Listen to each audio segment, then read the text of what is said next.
I just scooped into the best traditional Thanksgiving stuffing. It's just like our grandmas would have made. It's very straightforward, has minimal ingredients, tastes delicious, perfect to complement your Thanksgiving table. I'm gonna take you through each step so you can have one just as good. Let's go.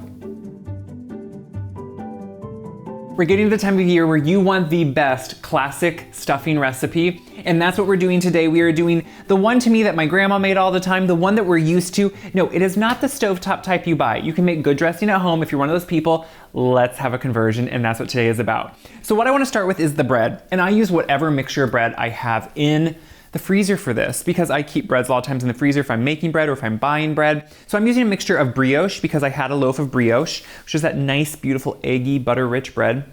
And then I'm also using just some white bread, and you can see this is a little bit more thin sliced. You can do whatever size slice you like.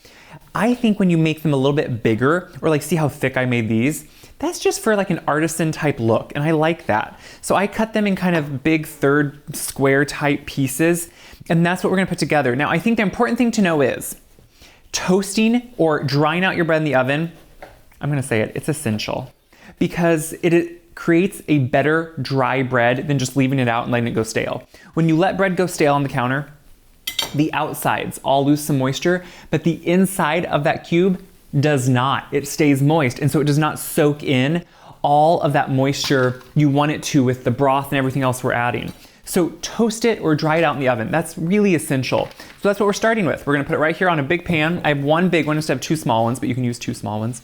Gonna lay it out in an even layer, put it in a low oven, and we're gonna let this just dry out until it's nice and ready to make right into our stuffing. While that bread is drying out, I'm just getting ready all my beautiful flavors, aromatics that are gonna go in and actually make this a traditional and classic stuffing. So it's starting with some celery, a lot of onion, and you do need that onion because we are working with a lot of bread here. So what I'm doing is also using a carrot, which isn't always in the recipe, but I do think, my family always puts it in because it adds a little hint of sweetness, a little bit of that vegetable undertone, and I think that's really important to have that nice kind of grounding mixture of flavors. So what we have going over here is some butter that is melting, and butter is essential for this. When we're working with Thanksgiving, we're working with all the flavors that we really want, and the best way to make sure they're rich and have the flavor we need is to start with butter. So we're gonna put in all of our onion, which you can see goes right in. We're gonna put in our celery and our carrot. I'm gonna slowly let these sweat out and really start taking on that butter. While they're going, I'm gonna make sure I season them. I wanna season every layer. Again, it's a lot of bread, so you're definitely gonna need salt. We're gonna put that right in here. I'm gonna start it cooking. We're gonna let it just soften and really saute. I'm just finishing chopping some herbs. Of course, it's Thanksgiving, so we know what kind of herbs we're gonna use. And I'm using fresh sage and fresh thyme. Now, if the thyme is really tender, which you can see the tops of these, see how floppy they are, you can actually just go in and chop up those. If they get really woody, obviously then you don't want to, but if you can chop them really fine, you don't have to worry about taking the leaves off. Now, the reason you could use a rubbed sage, a ground sage that's in a jar, usually use half the amount of something that's dried and ground because it's so much stronger. I like the fresh. I think it has a little bit more brightness to it. So what I'm doing is taking this off the stove, and you can see what it did. It sweated down all of those beautiful, just look at how soft they got. Those onions, the carrots, the celery, they got tender, they have that butteriness. And so now we're gonna add all these herbs. You don't really need to cook them since they're fresh herbs. They're gonna cook obviously the second time here in the oven when we put everything together. So I can put them right into here, and instantly just that warmth of that butter, it smells like Thanksgiving. Usually when I'm making this, I'm gonna admit, my grandma always really fretted and worried about the dressing, as we called it, stuffing. We never actually stuffed it in the bird, because she always felt like it was really hard to get the liquid ratio going, but it really isn't that hard. So we're gonna walk through that step here. We have our dried bread. After it comes out of the oven, it should be hard. It should be, if you hear it, it's crusty, and that's what you want. You want it to be actually dried out. So I'm gonna put it right into this bowl, and I'm using a big bowl only because at first it looks like a lot and it's just easier to mix. I'm also using a big bowl because I broke my other bowl. I had a glass bowl that I always used, and I dropped it on my counter and it broke. It shattered, actually, if you want to know. So what I'm gonna do now is put in all these aromatics right on top of this bread, and you want all the butter and goodness that's in there. And this is how easy, you can get lots of different stuffings. You can change it up. You can add different ingredients. You can really get gourmet. This is just a traditional classic one. This is to me the best one if you want just like the best clean flavor of stuffing, which I think is really important. So what I have here is 1 egg. Now, some traditionalists will say, no egg, don't add an egg. No, I like a little bit of an egg. It gives it a little bit more body. I think it gives it just a little bit more of the texture you want. It's not enough to make it a souffle or anything, but you can see what I'm doing. I'm just quickly doing this so it breaks up and will mix in evenly. Now, what I will also do sometimes, this is just a video tip you're gonna get.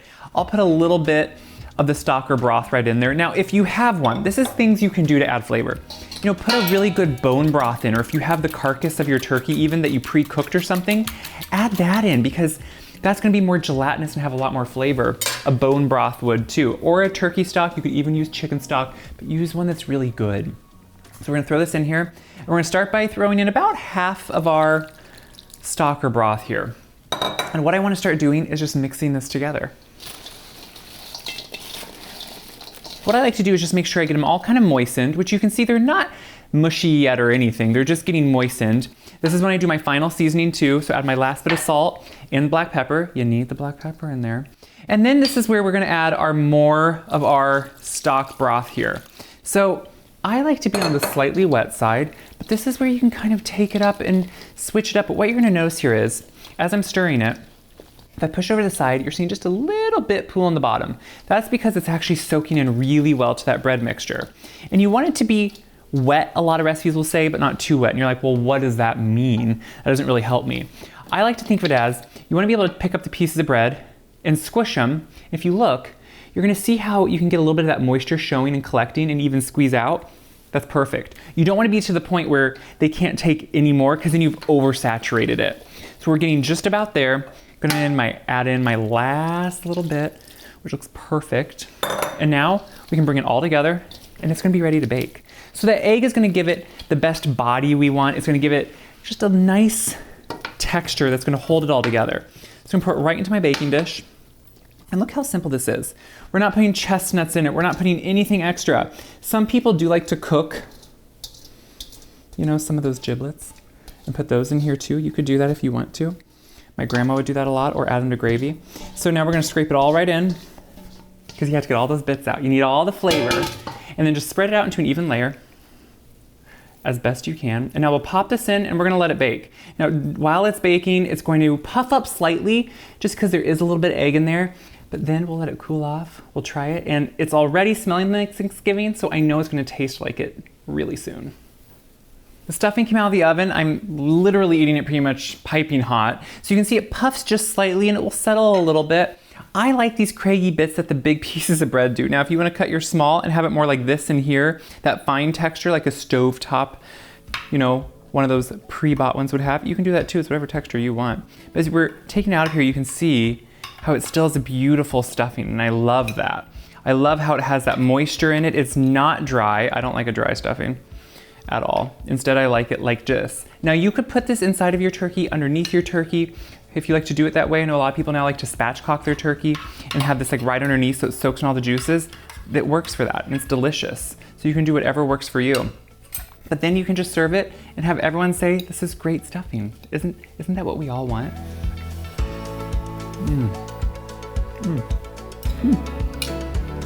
Really hot. But it's so good. What I would say it has a clean Thanksgiving flavor. And what I mean by that is, it's very forward of that onion, celery, carrot mixture.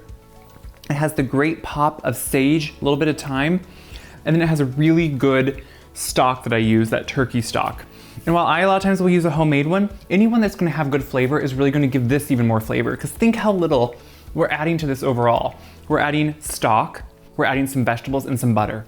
That flavor is coming from that. So if you can start with all those good ingredients, it's gonna soak into really good bread, and it's gonna make it delicious and flavorful. So I hope you take from this that Thanksgiving can be made even better with homemade stuffing. It's delicious, it's easy, and it can be made to fit you, but it can be classic and exactly what you're looking for. So share this video around so other people can see it too, because if I can do this, anybody can do this, I promise. Check my website, wiseguy.com, for this recipe and all my recipes you're gonna need for the holidays. They're all on there, ready for you.